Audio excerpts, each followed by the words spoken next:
Did you know that the term millennial is not just a casual reference, but a powerful terminology used to categorize a significant age demographic?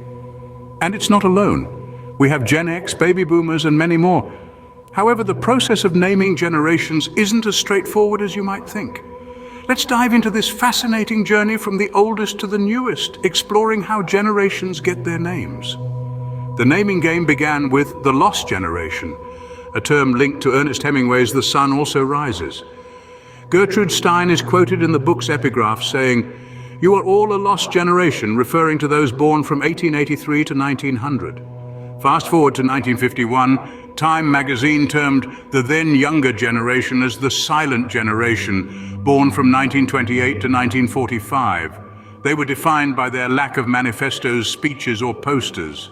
Following the silent generation were the baby boomers, born from 1946 to 1964. The Census Bureau started referring to the years after World War II as the post-war baby boom, as births peaked significantly.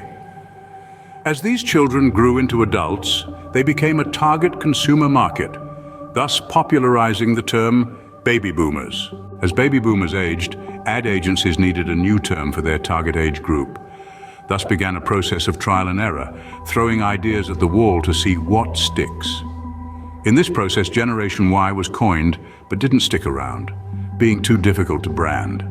Instead, the term Millennials, referring to those born from 1981 to 1996, emerged as a more appealing alternative.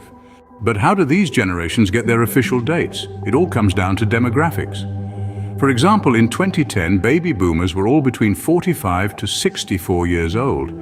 To compare millennials to baby boomers, a similar age range was needed, hence the birth years for millennials were determined. And what about Gen Z, born from 1997 to 2012, and Gen Alpha, from the early 2010s to 2025? These names followed the same pattern coined by media organizations and experts, with the dates determined by demographic comparability. So there you have it.